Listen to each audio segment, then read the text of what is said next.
Paano mo malalaman kung buhay ang iyong anting-anting, ang iyong agimat o ang iyong medalyon na ginagamit sa spiritual? Gusto mo ba malaman?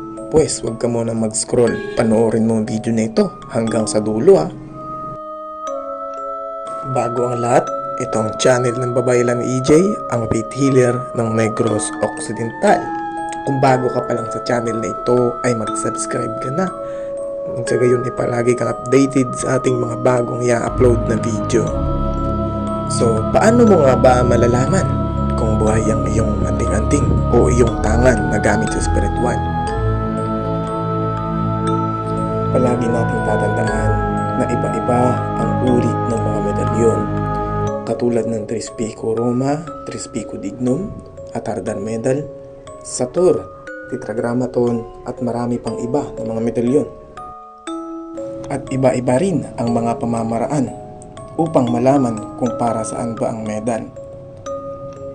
Okay? Yung iba ay sinusubukan itong barilin upang malaman kung ito ba ay may bisa sa tama ng bala o panglihis ng bala. Yung iba naman ay ginagamit sa mga patalim, naghihiwa ng sarili at marami pang iba na pwedeng malaman kung ang medalyon mo ba ay buhay at may bisa na. At ang iba naman ay ginagamit ng mga manggagamot upang pagdepensa sa spiritual na kalaban. So, paano mo nga ba malalaman kung buhay ang iyong medalyon na suot-suot?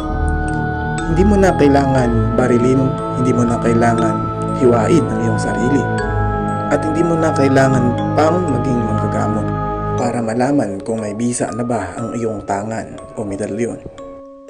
Ang unang sinyalis upang iyong malaman kung buhay ba ang iyong medalyon ay ang pakiramdam.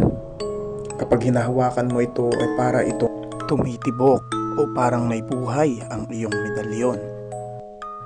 Ikalawa, umiinit ang iyong medalyon sa tuwing ikaw ay nasa labas ng bahay o di kaya ay bigla-bigla na lang itong lumalamig.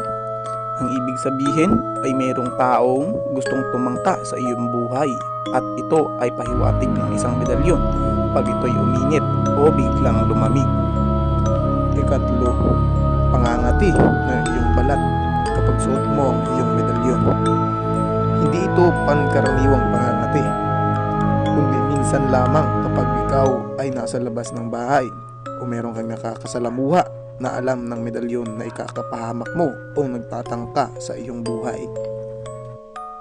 Ikaapat, subukan mong patayuin ang iyong medalyon at patungan ito ng palito na iyong hinahawakan ang ulunan ng medalyon mo. Kapag ito ay umikot, ibig sabihin ito ay buhay at may bisa o pwede mo nang gamitin sa espiritual.